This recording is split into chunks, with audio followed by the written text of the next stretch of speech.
por hoy una canción del mundo, uno le comenta del mundo, ¿no? Pero es de un cantautor que yo sé que ustedes en más de alguna ocasión han escuchado sus canciones y a lo mejor hasta las han cantado, ¿no?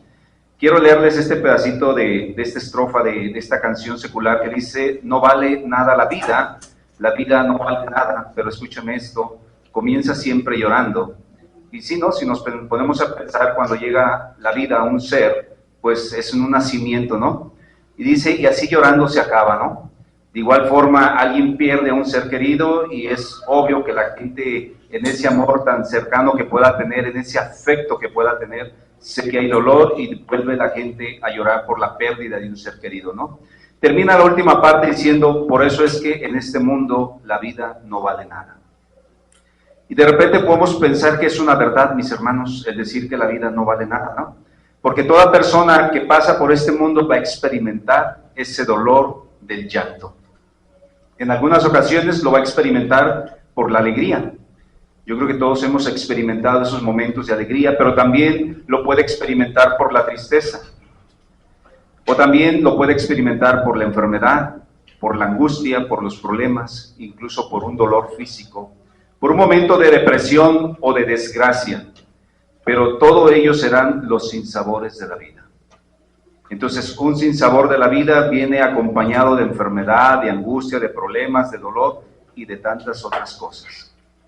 Y para poderles ejemplificar esto, yo creo que a una persona que lo pudo haber vivido claramente de acuerdo a la experiencia de su vida, que no fue nada fácil.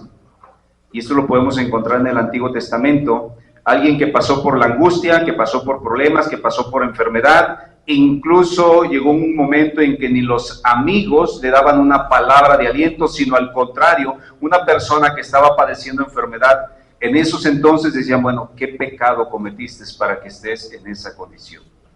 Bueno, llegó a tal grado que incluso hasta la esposa le dijo, maldice a tu Dios y muérete. Yo sé que ustedes ya saben de quién estoy hablando. Él pudo haber vivido tantas cosas, tantos sinsabores en su vida, que él dijo esto en Job 14:1, el hombre nacido de mujer, corto de días, dice, y hastiado de sinsabores. Todos conocemos la vida de Job, todos sabemos que sí, verdaderamente su vida tuvo sinsabores. Cómo la vida cambia drásticamente cuando crees que todo está bien en tu persona y un día para otro cambia de un vuelco a lo mejor de 180 grados, pero no para bien, y comienzan a venir las tragedias, los infortunios, pero todos ellos son los sinsabores de la vida. Entonces, diciéndolo de otra manera, Job, él pudo experimentar en su vida que la vida es corta y al mismo tiempo pudo pensar y decir, la vida está llena de problemas. ¿Cuántos no tuvimos en esta semana alguna cuestión? Todos. Lo que puede hacer la diferencia para cada uno de nosotros es que los problemas o los sinsabores de la vida los enfrentamos de una manera diferente. ¿Cómo los enfrentamos nosotros? Con la ayuda de Dios. La palabra misma dice en los Salmos, ¿a quién iré? Perdón, eso lo dijo el mismo apóstol Pedro cuando tuvo ese momento de discusión entre la gente y entre los mismos discípulos, cuando Jesús les dijo, ¿ustedes también quieren irse? Pero Pedro le dijo, ¿a quién iremos si solo tú tienes palabras de vida? Entonces, los sinsabores que nosotros podemos experimentar en nuestro diario vivir, nosotros no los pasamos solos, esos valles de sombra y de muerte, hermanos. Nosotros los pasamos con la ayuda de nuestro Señor Jesucristo. Entonces, nosotros no podemos ir a otro lugar, sino simplemente recurrir al Maestro. Y aquí viene la proposición del mensaje. Todos vamos a pasar por este mundo y todos vamos a experimentar los sinsabores de la vida. Algunos de una forma y otros de otra manera. Pero cuando todo sea por causa del ministerio del Señor, creo que eso es más gratificante. Porque todos vamos a pasar cuestiones ajenas al Evangelio, ajenas al servicio del Señor, pero muchas de ellas a lo mejor van a ser por nuestras propias imprudencias de nuestra vida, por nuestra falta de madurez, por nuestra falta de entrega, que a veces vamos a hacer cosas que no están bien. Pero cuando nosotros experimentemos los sinsabores de la vida, pero por causa del ministerio del Señor, yo creo que eso va a ser más gratificante. Podemos pensar en este momento en la vida del primer mártir que nos declara el libro de los Hechos de los Apóstoles, hermanos, a Esteban. Él pasó un sinsabor de la vida que lo llevó hasta la muerte, pero en ningún momento él renunció o negó al Señor. Eso lo llevó hasta incluso que se le privase de la muerte. Y de esta misma manera nosotros podemos entender que debemos de caminar ese camino en el sentido de que nosotros debemos de disponer nuestra vida al ministerio, pero que eso sea gratificante. Lo que usted y yo pasemos, no lo miremos como algo difícil, no lo clasifiquemos como algo malo. La palabra dice que todas las cosas nos ayudan para bien, y eso es lo que nosotros necesitamos entender y creerlo. No solamente pensar que las situaciones difíciles y drásticas en nuestra vida es porque el Señor nos está disciplinando, sino también decir, bueno, esto en mi vida causa una madurez espiritual. Esto me ayuda a que yo camine por este desierto y haga que yo me acerque al Señor. Eso es lo que a mí me debe de enseñar la palabra. Y no como en cierta ocasión se le arrimaron al maestro la mamá de los hijos de Zebedeo, que se llamaba Salomé, pidiéndole que uno de sus hijos se sentara a la derecha y otro a la izquierda. Me refiero a Jacobo y a Juan. Ese tipo de sinsabores pues no causa problemas, es decir, mi hijo que se siente en tu reino, uno a la derecha, otro a la izquierda. No, ese tipo de situaciones no. ¿Cómo le contestó Jesús? Mateo 20:22, porque ese no es un sinsabor de la vida.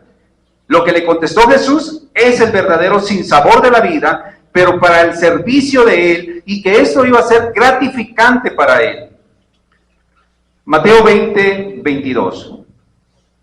Entonces Jesús respondiendo dijo, no sabéis lo que pedís, porque podéis beber del vaso que yo he de beber, y ser bautizados con el bautismo con que yo soy bautizado. Y ellos le dijeron, ¿podemos? Claro que sí. Y esto mismo es lo que nosotros debemos experimentar. El que Jesús les haya hecho la pregunta, ¿podéis beber del vaso que yo he de beber? ¿Y qué es esto? Lo que les estaba diciendo Jesús es que también ellos iban a sufrir por la causa del ministerio, al servicio del Señor. Si usted recuerda, ¿cuál fue el primer apóstol que perdió la vida? Jacobo, conocido como Santiago. Él perdió la vida. Entonces, ¿iba a beber de la copa que iba a beber el maestro, Jesús? Claro que sí. Esto era gratificante, a lo mejor en su momento no lo entendieron. Y muchos de nosotros que llegamos a los pies de Cristo y que pensamos que cuando llegamos a los pies de Cristo todo va a ser hermoso, agradable, los problemas se van a ir. No, hermanos. Las situaciones van a estar en nuestra vida y vamos a padecer como cualquier otra persona. La diferencia, lo vuelvo a reiterar, es que nosotros no vamos a pelear solo las batallas, porque en estos momentos difíciles lo que va a llevar nuestro corazón es a buscar al Señor, y nuestras rodillas deben de doblar, y nuestro corazón se debe de someter a la autoridad de Cristo. Eso es lo que nos debe de llevar, mis hermanos. Entonces, todos vamos a pasar por este mundo, sí, todos vamos a experimentar los sabores de la vida, sí, mis hermanos. Esto tengámoslo nosotros en claro. Entonces, los sinsabores pueden ser todos esos sentimientos de tristeza, de angustia, de pena, de amargura, de pesar, de disgusto, de fatiga, a lo mejor algunos provocados por desgracias, pero nosotros podemos padecerlos por Jesús, mis hermanos. Dice Mateo 5:10, bienaventurados los que padecen persecución por causa de la justicia, porque de ellos es el reino de los cielos. Cuando padezcas por causa de la justicia, mis hermanos, debemos verdaderamente ser dichosos. Yo creo que no hay mayor dicha cuando tú desgastas tu vida, cuando tú desgastas tu tiempo, pero en el servicio del Señor. No cuando desgastes tu vida en los placeres momentáneos, el queriendo agradar al hombre, el queriendo ser como ellos. Eso no es desgastar tu vida. El que tú vivas bajo la corriente de este mundo, eso no es desgastar tu vida. Desgastar nuestra vida es por causa del Maestro. El que no le pongas limitancias al Señor. El que no le digas, yo no tengo el tiempo para ir a esa reunión, para esa actividad, no tengo tiempo para ir visitar, no tengo tiempo. Hermanos, eso no es desgastar tu vida ni tu tiempo. Vamos a mirar entonces los sinsabores de la vida de María y vamos a ver que hay enseñanza también en su persona. Y esa enseñanza va referente a lo que ella también experimentó, como cualquier otro ser humano. Entonces vamos a hablar de ella y vamos a mirar entonces que tampoco estuvo exenta, que tuvo que pasar o que tuvo que padecer cuestiones que a veces no están a nuestro alcance y que muchas veces no las podemos evitar. Porque algunas de ellas son dadas, otras son permitidas y otras son pruebas de Dios. Pero siempre va a haber sinsabores. Entonces, yo desglosé este punto, los sinsabores de la vida de María, en 4 subpuntos. Vamos a mirar el primero de ellos. El sinsabor de la anunciación. María, cuando le fue anunciado que tendría un hijo, de repente no podemos entender o si nos ponemos en la postura de ella, el decir, bueno, no conozco varón, sé que estoy comprometida, sé que voy a estar para casarme, pero ¿cómo es que yo tendré un hijo, no? Bueno, Lucas capítulo 1, versículo 31 nos dice, y ahora concebirás en tu vientre y darás a luz un hijo y llamarás su nombre Jesús. Concebirás en tu vientre. ¿Por qué no dijo, bueno, o pensó Dios decir, bueno, cuando ella se case, cuando esté junto con José, a lo mejor para que tenga el hijo? No. Porque entonces ese hijo no sería el hijo de Dios. No sería el hijo de Dios. Y no cumpliría los requisitos necesarios. Yo en cierta ocasión estuve leyendo un libro sobre la crucifixión de Jesús, donde este autor comentaba que Jesús había sido 100% hombre, pero también 100% Dios. Y yo creo que esa fue la combinación perfecta y necesaria para que Jesús pudiese ir a la cruz como un hombre, pero para poder cumplir el objetivo de redención para nosotros tenía que haber sido Dios. Ese fue el pago que pidió, podemos decirlo, el adversario, ese pago perfecto para poder rescatar lo que se había perdido.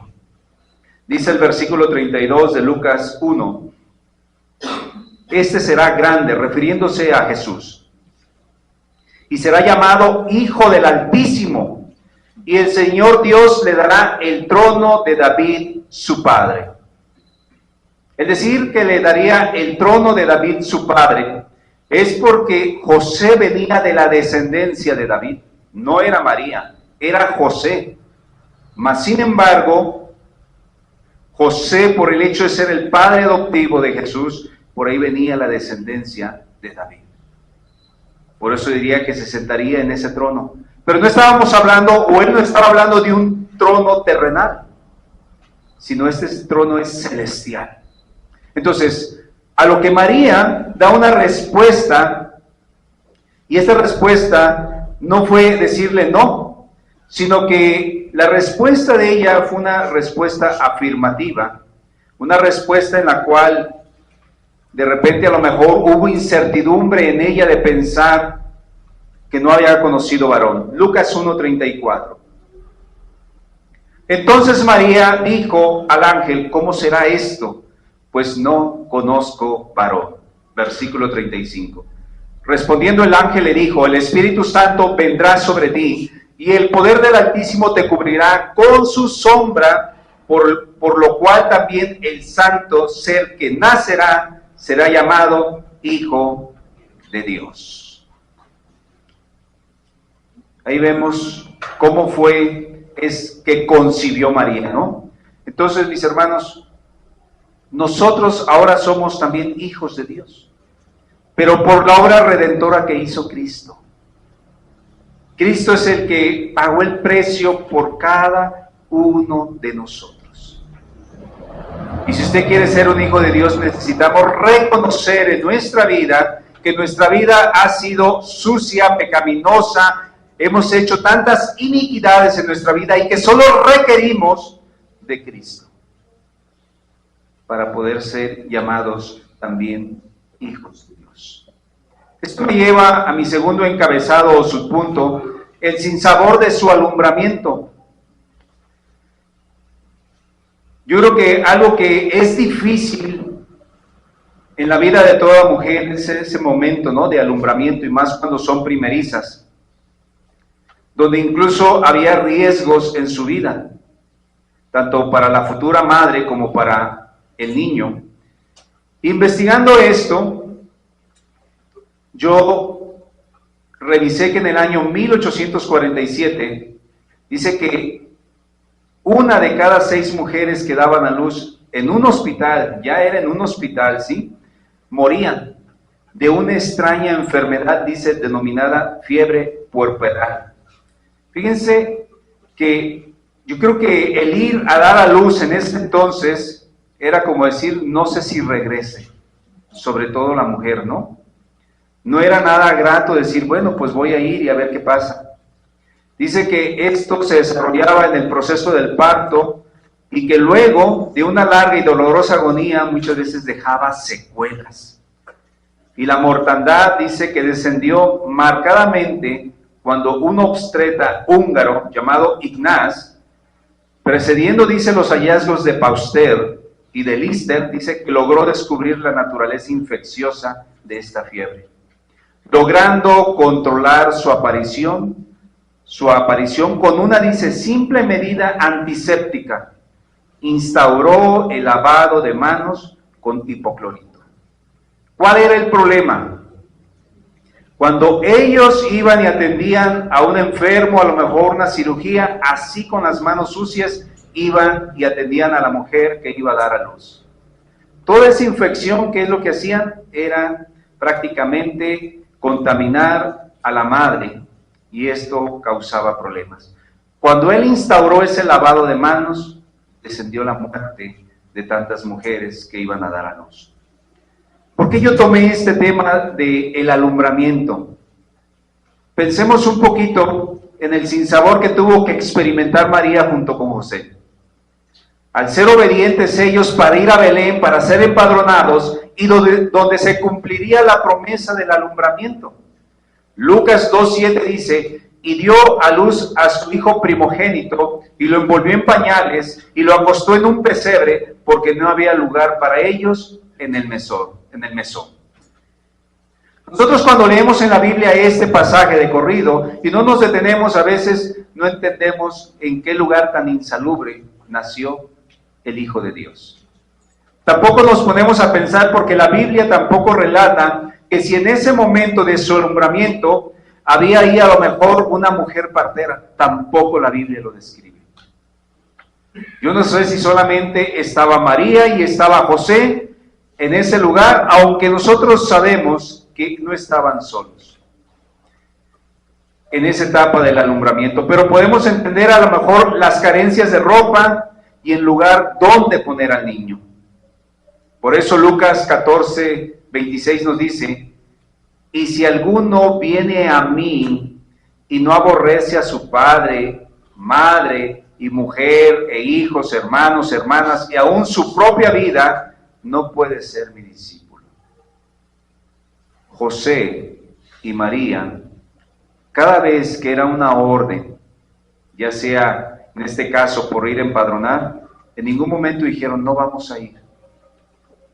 Fueron en la condición que se encontraba María. A veces nosotros, mis hermanos, no queremos aborrecer nada. No queremos dejar nuestra comodidad de la casa, no queremos dejar la comodidad de nuestro trabajo, no queremos dejar a veces nuestra falta de entrega al Señor, nuestra falta de compromiso, y no queremos obedecerle. Aquí la palabra nos exhorta: si alguno viene a mí y no aborrece. Y este pasaje, de repente, el decir no aborrece a su padre, pues ¿quién va a aborrecer a su padre? Nadie. ¿O quién va a aborrecer a su madre, o a su esposa, o a sus hijos, o a sus hermanos o hermanas? Nadie. Incluso dice, hasta tu propia vida. ¿Cuándo es cuando te debes de aborrecer? ¿Cuándo sería que tú y yo tenemos que aborrecernos? Cuando sabes que tienes que venir a la iglesia y que dices, no voy a ir, y deliberadamente no vienes. Porque no te aborreces, porque prefieres quedarte en casa, porque antepones a veces que estás cansado o porque tienes otros compromisos, hermano. Necesitamos aprender a aborrecer hasta nuestra propia vida, porque si usted no aborrece su propia vida para disponerla al servicio del Señor, dice aquí, no puede ser mi discípulo. ¿Ustedes creen que José y María, ella embarazada a punto de dar a luz, tenía que viajar para ser empadronada? Pero tuvo que ir porque era necesario para que se cumpliera la promesa que el Hijo de Dios debería de nacer en Belén. No era porque tengo ganas de ir, si voy a ir, no, necesitaba ir. La promesa estaba dicha, estaba profetizado, mis hermanos. Mucho tiempo antes, cuando menos 7 siglos antes estaba profetizado dónde debería de nacer el Salvador del mundo. No había excusa. Esto me lleva a mi tercer subpunto, el sinsabor de la huida. Cuando tú y yo comenzamos a formar nuestra familia, lo primero que a veces pensamos es que no queremos andar de un lugar para otro, ¿no? A veces no quieres cambiarte a un pueblo, a una ciudad, o a veces tan sencillo, ¿no? Si no tienes una casa como tal, a veces dices, híjole, es que no quiero andar con las cosas de un lado para otro, ¿no? Uno donde está quiere echar raíces, quieres permanecer en ese lugar. Pero en el caso de José y de María y de Jesús no fue así. Les tocó seguir probando sinsabores en su vida. Ahora, el rey Herodes fue un instrumento para que ellos abandonaran su casa, abandonaran su lugar. Por eso, cuando José fue avisado, en ningún momento dijo, voy o no voy, o me espero hasta mañana, o voy a dejar que pase unos días a ver si la situación se calma. A veces nosotros pensamos así, ¿no? Pero, ¿cómo fue avisado José? Mateo 2:13. Después que partieron ellos, estoy hablando cuando ya había nacido Jesús, ¿no? Habían venido los videntes o los magos, y ellos fueron los que partieron. Dice, he aquí un ángel del Señor apareció en sueños a José y dijo, levántate y toma al niño y a su madre, y dice, vete a Egipto. No, dice, huye a Egipto y permanece allá hasta que yo te diga, porque acontecerá que Herodes buscará al niño para matarlo. Esto es aborrecer también tu vida, mis hermanos. Yo no sé a qué horas le daría la orden a través del sueño, que es obvio que a lo mejor tuvo que haber sido de noche, pero el que le haya dicho, levántate, toma a María, toma al niño y huye a Egipto y permanece allá hasta que yo te diga. No es unos días, no es decir, mientras pasa la fiebre, no, vas a permanecer allá. Entonces, José y María, a diferencia de la esposa de Lot y de Lot mismo, ellos actuaron, hermanos. ¿Usted recuerda a Lot? Génesis 19:15, dice, y al rayar el alba, los ángeles daban prisa a Lot diciendo, levántate, toma a tu mujer y tus 2 hijas que se hallan aquí para que no perezcan en el castigo de la ciudad. Tuvieron que ir los ángeles y como decían, ándale, vámonos, no puedes perder tiempo. Ahora, esto, reflexiónenlo para su vida. A veces nosotros no queremos, necesitamos que alguien esté, ándale, vamos, y a veces el Espíritu Santo está redarguyendo en el corazón y nosotros tratando de hacer caso omiso al Espíritu Santo, para no quererlo escuchar. José, María huyeron a Egipto. Entonces, cuando el Señor le dé una indicación a usted para que a lo mejor experimente sinsabores innecesarios, no haga caso omiso. Esté presto para actuar, hermanos. Esté listo. Los sinsabores van a venir en la vida de cada uno de nosotros. Porque si no estamos listos a escuchar la palabra de Dios para cuando vengan los sinsabores, entonces nosotros vamos a tomar una postura que no es correcta. Hebreos 3:7 dice, por lo cual, como dice el Santo Espíritu, si oyereis hoy su voz, no endurezcáis vuestros corazones. Si oyereis hoy su voz. No endurezcamos más el corazón, hermanos. Dejemos de jugar de que somos cristianos de nombre. A Dios no le agrada eso. No nos asombremos cuando lleguemos delante de Él y que diga, apartaos de mí, hacedores de maldad. Porque simplemente jugamos a que éramos cristianos. Tomemos en cuenta, entonces, que nosotros necesitamos renunciar, mis hermanos, a nosotros mismos. El cuarto punto, el sinsabor de la espada. Cuando alguien te dice palabras que las tomas en un momento como un elogio y te maravillan, pues de repente son gratificantes. Yo no sé si de repente has tenido amigos que, dice la palabra, lisonjean, ¿verdad? La palabra lisonjear es cuando te están simplemente endulzando el oído. O cuando vas a una iglesia y simplemente quieres escuchar lo que a ti te agrada, lo que a ti te conviene, pero lo que no, como que de repente lo desechamos y lo hacemos a un lado, ¿no? Pues en cierta forma, la Biblia habla de un viejo llamado Simeón. Él, puedo decirles que cuando los papás de Jesús, tanto José como María, lo escucharon, de repente su oído se endulzó, Lucas 2:33. Y José y su madre estaban, dice, maravillados de todo lo que se decía de él. ¿De quién? De Jesús. Maravillados. Entonces, mis hermanos, cuando tú escuches en tu vida, o en un mensaje, o en un canto, o en una reflexión, la palabra de Dios, que de repente, ¿cómo debe de ser? Aunque tú digas, no me agrada, pero que eso te maraville. Porque cuando tú escuchas la palabra y haces receptiva la palabra en tu vida, es porque la palabra tiene la autoridad para transformar tu vida, para moldear tu vida de acuerdo a los propósitos de Dios. Pero cuando yo escucho la palabra y la ignoro, entonces pues no estoy dejando que la palabra actúe. Mucho menos esa palabra de Dios me va a maravillar en mi vida. Ahora, enseguida, este viejo llamado Simeón los hace volver a la realidad después de esas palabras que les endulzó los oídos. Y les dijo palabras que los iban a confrontar. Incluso María, podemos pensar que en ese momento se estrelló contra un muro de contención al escuchar lo que le anunciaba, porque no fueron ahora palabras gratas, fueron palabras sin sabor. Lucas 2:34. Y los bendijo Simeón y dijo a su madre María, he aquí, este está puesto para caída y para levantamiento de muchos en Israel, y para señal que será contradicha. ¿Por qué le dijo esto Simeón a María y a José? Hay algo muy importante aquí. Primeramente le dijo que iba a ser de caída, ¿no? Pero caída ¿para quién? Refiriéndose a Jesús.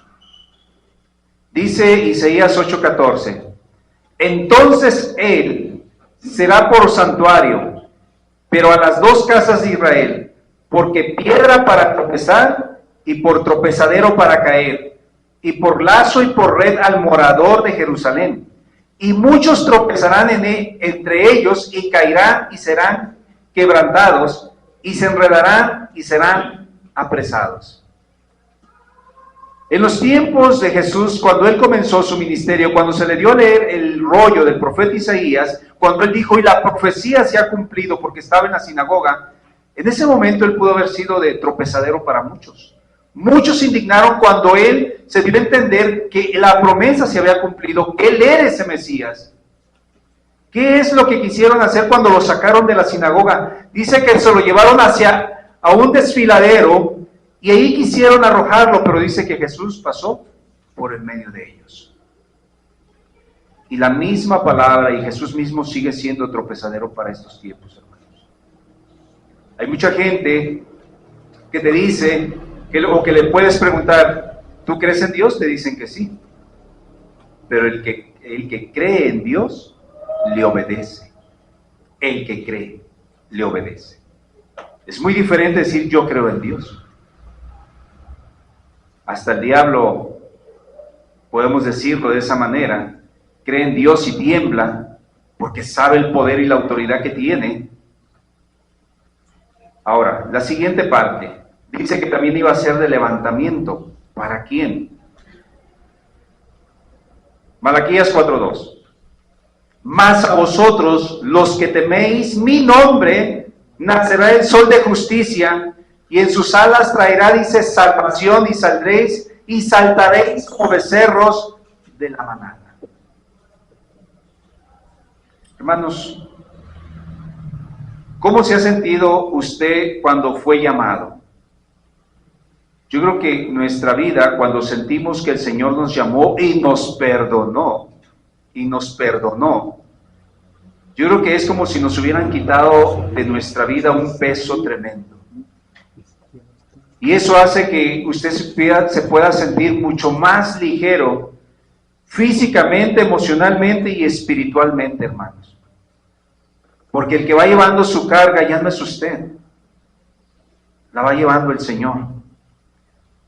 Y si usted es ese que teme el nombre del Señor, y no estamos hablando de un miedo, sino de un respeto reverente al Señor, donde usted se encuentre, en el lugar que está, usted debe ser una persona que tenga respeto a Dios en toda su manera de vivir. Eso es un temor reverente, hermanos. Entonces, enseguida, le da la estocada final Simeón a María diciéndole esto. Le clava la espada metafóricamente, ¿no? Dice Lucas 2:35. Y una espada traspasará tu misma alma, para que sean revelados los pensamientos de muchos corazones. ¿Cuándo se dio esto? Cuando Jesús fue a la cruz. Cuando tu madre ves a tu hijo que está enfermo, cuando es un niño, a veces ni descansas, ni duermes. Estás preocupada, ves que tu hijo está enfermito, te dueles. Pues lo mismo pasó con María. María sintió, yo creo que un dolor desgarrador cuando Jesús estaba en la cruz. Algo difícil que yo creo que no es fácil de soportar y mucho menos ver cómo está sufriendo a un ser que nació de ti.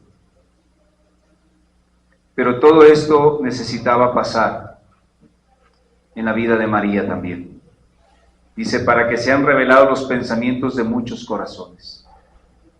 A través de la muerte de Cristo, muchos corazones han aceptado al Señor. Muchos corazones han revelado el aceptar a Cristo.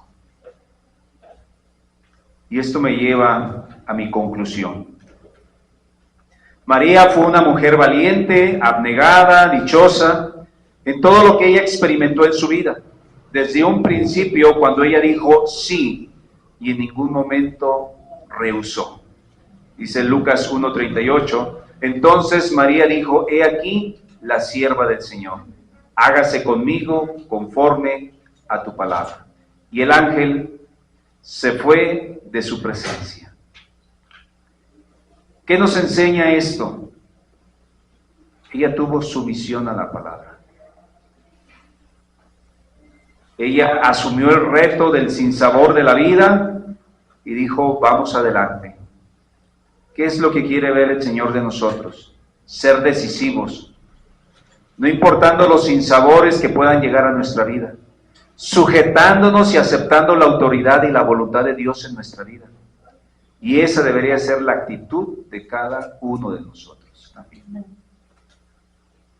Entonces, todo cristiano verdadero va a pasar sin sabores, pero serán copas de tribulación, pero en ningún momento debe de haber tristeza o desesperación, sino todo lo contrario, y más cuando es para el Señor y no para otras cuestiones que no vengan al caso. Dice Mateo 5, 11 y 12, bienaventurados sois cuando por mi causa os vituperen y os persigan y digan toda clase de mal contra vosotros mintiendo. Gozaos y alegraos porque vuestro galardón es grande en los cielos, porque así persiguieron a los profetas que fueron antes de vosotros. Los sinsabores van a venir, hermanos. Sintámonos doblemente dichosos, experimentándolos en nuestra vida. Oremos. Padre, te doy gracias por tu palabra. Gracias, Señor, porque de repente cuando decimos sí, no debemos de titubear o vacilar. En decirte sí cuando aceptamos a tu Hijo como nuestro Señor y Salvador, en ello venían incluso los sinsabores de la vida, las dificultades, Señor, las cuestiones que no están a nuestro alcance, pero deben de ser gratificantes porque tenemos a un Dios que todo lo puede y que nada es imposible para ti, y que junto con la tentación también nos darás la salida. Así que, Padre, así como María dijo sí, que nosotros sepamos decir sí a entregar nuestra vida, a serte obedientes, a amarte, a rehusarnos a nosotros mismos, incluso a aborrecernos, Señor, a nosotros mismos.